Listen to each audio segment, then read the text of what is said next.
Alors, 98%. Je dis bien 98%. Je vous laisse imaginer un instant ce que représente ce nombre. 98% de ces enfants de 5 ans ont scoré au niveau genius, donc au niveau génie.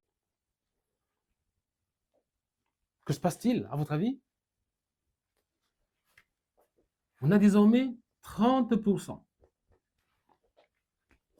On a désormais 30%. On peut donc constater une sorte de dégringolade. Seulement 30% des enfants à cet âge-là avaient gardé le niveau génie. Et alors, à 25 ans, que se passe-t-il? Une fois qu'ils ont 25 ans, on en était désormais à 2%. Quelque chose arrive entre 5 ans et 25 ans qui détruit 96% de cette capacité, attendant de 98 à 2%. On a donc une différence de 96%. De là, d'accord? N'allez point du tout me dire cela. J'ai un fils, il a 6 ans. Il résout des systèmes d'équations à 3 inconnus. Il débat de philosophie. Il utilise des figures de rhétorique en les nommant. Il les nomme pendant qu'il les utilise. Ce n'est pas un miracle, ce n'est pas une anomalie génétique. Je vais essayer d'être le plus solennel possible à cette étape. La suppression du potentiel de l'enfant n'est pas un accident.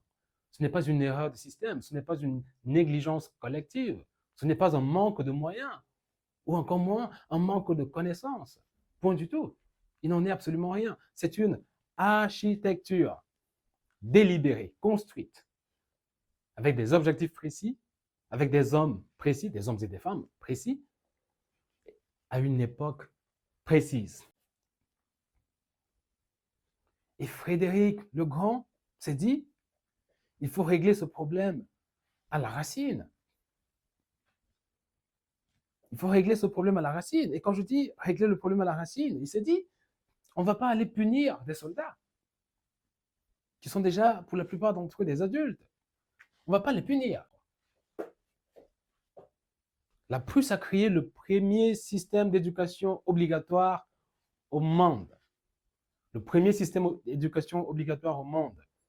Obligatoire, universel, financé par l'État, pour tous les enfants entre 5 et 13 ans. Est-ce que cela vous évoque quelque chose? Voilà ce qu'il dit dans son livre, Dumbing Us Down. John Taylor Gatto identifie donc 7 leçons que l'école enseigne vraiment. Nous sommes en train de vivre collectivement la plus grande perte de capital humain de l'histoire de l'humanité. Savoir et ne rien faire, c'est criminel. Maintenant, vous savez. Vous savez maintenant. Vous savez ce que la neuroscience dit sur la fenêtre d'hypersynchronie θ de 0 à 7 ans?